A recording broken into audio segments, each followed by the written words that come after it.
بسم اللہ الرحمن الرحیم۔ نسو ایک عورت نما آدمی تھا، باریک آواز، بغیر داڑھی اور نازک اندام مرد۔ وہ اپنی ظاہری شکل و صورت سے فائدہ اٹھاتے ہوئے زنانہ حمام میں عورتوں کا مساج کرتا اور میل اتارتا تھا۔ کوئی بھی اس کی حقیقت نہیں جانتا تھا، سبھی اسے عورت سمجھتے تھے۔ یہ طریقہ اس کے لیے ذریعہ معاش بھی تھا اور عورتوں کے جسم سے لذت بھی لیتا تھا۔ کئی بار ضمیر کے ملامت کرنے پر اس نے اس کام سے توبہ بھی کر لی، مگر ہمیشہ توبہ توڑتا رہا۔ ایک دن بادشاہ کی بیٹی حمام گئی۔ حمام اور مساج کرنے کے بعد پتہ چلا کہ اس کا گراں بہا گوہر یعنی موتی یا ہیرا کھو گیا ہے۔ بادشاہ کی بیٹی نے حکم دیا کہ سب کی تلاشی لی جائے۔ سب کی تلاشی لی گئی لیکن ہیرا نہیں ملا۔ نسو رسوائی کے ڈر سے ایک جگہ چھپ گیا۔ جب اس نے دیکھا کہ شہزادی کی کنیزیں اسے ڈھونڈ رہی ہیں تو سچے دل سے خدا کو پکارا اور خدا کی بارگاہ میں دل سے توبہ کی اور وعدہ کیا کہ آئندہ کبھی بھی یہ کام نہیں کروں گا۔ میری لاج رکھ لے مولا۔ دوا مانگ ہی رہا تھا کہ اچانک باہر سے آواز سنائی دی کہ نسو کو چھوڑ دو، ہیرا مل گیا ہے۔ نسو نم آنکھوں سے شہزادی سے رخصت لے کر گھر آ گیا۔ نسو نے قدرت کا کرشمہ دیکھ لیا تھا اور ہمیشہ ہمیشہ کے لیے اس کام سے توبہ کر لی۔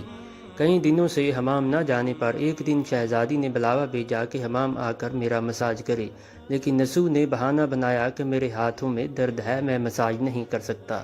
نسو نے دیکھا کہ اس شہر میں اب اس کے لیے رہنا مشکل ہے۔ سبھی عورتیں اس کو چاہتی ہیں اور اس کے ہاتھ سے مساج لینا پسند کرتی ہیں۔ جتنا بھی غلط طریقے سے مال کمایا تھا سب غریبوں میں بانٹ دیا اور شہر سے نکل کر دور کہیں ایک پہاڑی پر ڈیرا ڈال کر اللہ کی عبادت میں مشغول ہو گیا۔ ایک دن اس کی نظر ایک بھینس پر پڑی جو اس کے قریب گھاس چر رہی تھی۔ اس نے سوچا کہ یہ کسی چرواہے سے بھاگ کر یہاں آ گئی ہے۔ جب تک اس کا مالک نہ آ جائے میں اس کی دیکھ بھال کر لیتا ہوں۔ لہٰذا اس کی دیکھ بھال کرنے لگا۔ کچھ دن بعد ایک تجارتی قافلہ راستہ بھول کر ادھر آ گیا جو سارے پیاس کی شدت سے نڈھال تھے۔ انہوں نے نسو سے پانی مانگا۔ نسو نے سب کو بھینس کا دودھ پلایا اور سب کو سیراب کر دیا۔ قافلے والوں نے نسو سے شہر جانے کا راستہ پوچھا۔ نسو نے ان کو آسان اور نزدیکی راستہ دکھایا۔ نسو کے اخلاق سے متاثر ہو کر تاجروں نے جاتے ہوئے اسے بہت سارا مال بطور تحفہ دیا۔ نسو نے ان پیسوں سے وہاں ایک کنواں کھدوایا۔ آہستہ آہستہ وہاں لوگ بسنے لگے اور عمارتیں بننے لگیں۔ وہاں کے لوگ نسو کو بڑی عزت اور احترام کی نگاہ سے دیکھتے تھے۔ رفتہ رفتہ نسو کی نیکی کے چرچے بادشاہ تک بھی پہنچ گئے۔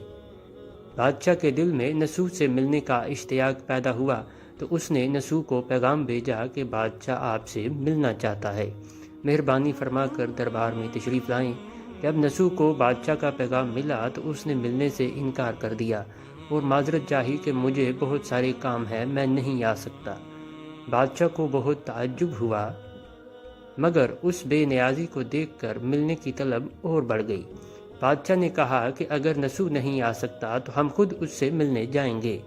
جب بادشاہ نسو کے علاقے میں داخل ہوا تو خدا کی طرف سے ملک الموت کو حکم ملا کہ بادشاہ کی روح قبض کر لے، چونکہ بادشاہ بطور عقیدت مند نسو کو ملنے آ رہا تھا اور رعایا بھی نسو کی خوبیوں کی معترف تھی۔ اس لیے نسو کو بادشاہ کے تخت پر بٹھا دیا گیا۔ نسو نے اپنے ملک میں عدل و انصاف کا نظام قائم کیا۔ وہی شہزادی جسے عورت کا بھیس بدل کر ہاتھ لگاتے ہوئے بھی ڈرتا تھا، اس شہزادی نے نسو سے شادی کر لی۔ ایک دن نسو دربار میں بیٹھا لوگوں کی داد رسی کر رہا تھا کہ ایک شخص وارد ہوا اور کہنے لگا کہ کچھ سال پہلے میری ایک بھینس گم ہو گئی تھی۔ بہت ڈھونڈا مگر نہیں ملی، برائے مہربانی میری مدد فرمائے۔ نسو نے حکم دیا کہ تمہاری بھینس میرے پاس ہے۔ آج جو کچھ بھی میرے پاس ہے وہ تمہاری بھینس کی وجہ سے ہے۔ نسو نے حکم دیا کہ اس کے سارے مال و دولت کا آدھا حصہ اس بھینس کے مالک کو دیا جائے۔ وہ شخص خدا کے حکم سے کہنے لگا، اے نسو جان لو، نہ تو میں انسان ہوں اور نہ ہی وہ جانور بھینس ہے، بلکہ ہم دو فرشتے ہیں، تمہارا امتحان لینے کے لیے آئے تھے۔ یہ سارا مال و دولت تمہارے سچے دل سے توبہ کرنے کا نتیجہ ہے۔ یہ سب کچھ تمہیں مبارک ہو۔ اور پھر وہ دونوں فرشتے نظروں سے غائب ہو گئے۔ اسی وجہ سے سچے دل سے توبہ کرنے کو توبۃ النسوح کہا جاتا ہے۔ تاریخ کی کتب میں نسوح کو بنی اسرائیل کے ایک بڑے عابد کی حیثیت سے لکھا گیا ہے۔ نسوح رزق کمانے کے لیے اللہ کا ناپسندیدہ کام کرتا تھا۔ جب وہ کام اللہ کے خوف کی وجہ سے چھوڑا تو اللہ نے رزق کے اسباب پیدا کیے اور بادشاہت تک عطا کر دی۔